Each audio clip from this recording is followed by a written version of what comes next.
Hello everyone, welcome to my YouTube channel. This is again Jennifer S. For today's video, mga kasari, pricing naman tayo. Gusto kong presyohan sa inyo ang aking mga paninda dito sa aking maliit na tindahan. So as you all know, sa lahat po na nakakaalam, kung kayo po ay nagtitinda ng bigas ngayon po ay medyo tumaas na naman ang bigas.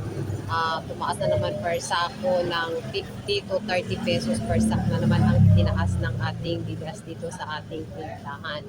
Tapos mga kasari, ang ating palang mga dilatas ay nagtaas na rin yung mga presyohan. Comment down below magkano na ba yung mga sardinas mo dyan.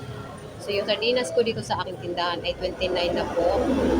Tapos 30 na po ako sa red na sardines. Kasi yung puhunan po dito ay nandito na sa yung iba tag 26 na ang puhunan, tag 25. Kita ko na to sa likod sa pader ni Kapitana. Marlboro? Wait na ako. Bili sa akin ng sigarilyo at saka Magic Sarap. Magkano na pala mga kasari sa inyo dyan ang Magic Sarap? Dito sa aking tindahan ng Magic Sarap ay tag 6. Ang betchen ko ay tag 5. Ang ahos at saka sibuyas ko, depende sa laki. Yung may pulo, may 8, may 7, mga ganun. Tapos mga kasari, tuloy tayo. Yung century tuna ko naman ay mahal na ako mga kasari. 45 pesos na ang aking century tuna. Ang hands ko naman mga kasari ay 29. Pero yung 5.5 ko mga kasari na flex in oil ay 38 pesos. Tapos yung aking 5.5 na mechado, magkaiba yung mechado, afritada at saka caldereta, magkaibang presyo mga kasari kasi magkaibang presyo yung pinagkukuhanan natin. Pero mas mura si caldereta, 35 lang ako dyan. Si mechado ay 38 at saka si afritada ay 37. So di ba magkaibang ranging ng aking presyohan sa aking mga 555 tunas. So ayun si Mega, mahal si Mega, 30 kami dito.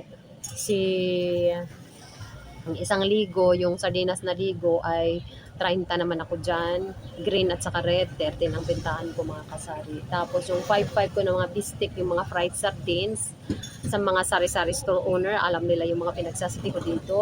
So, ito yung aking presyon sa aking 5.5 na mga hot and spicy na mga fried sardines, mga bistek, tag 42 ako dyan mga kasari. Tapos, yung ating mga Argentina na mga corned beef, ang 150 grams ay 44 na tayo mga kasari. Tapos yung aking Argentina naman na maliit, yung pinakabalito 100 grams ay nandyan ako sa 32.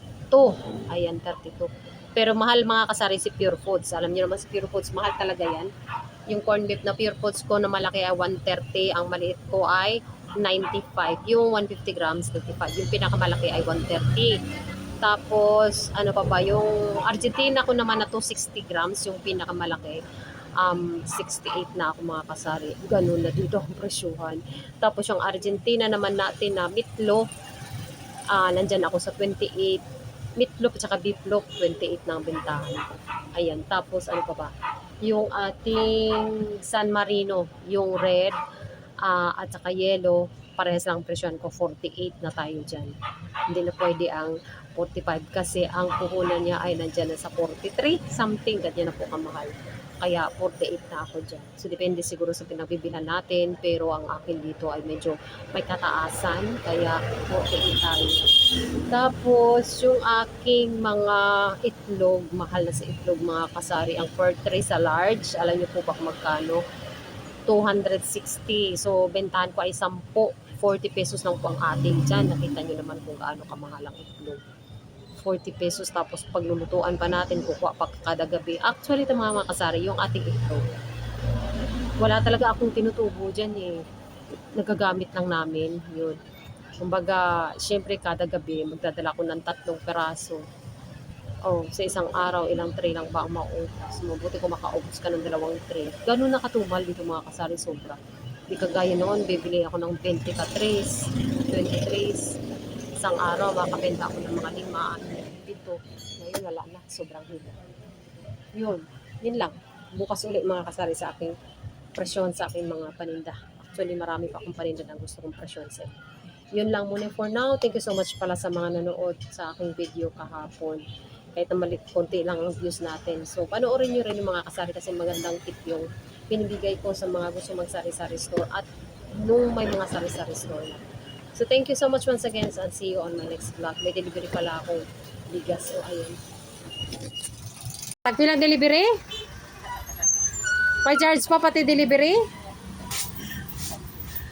Ilan na nga lang binibili ko, may charge pa. Yun mga kasari. See you later mga kasari. See you next pala vlog. Saying thank you so much. Bye.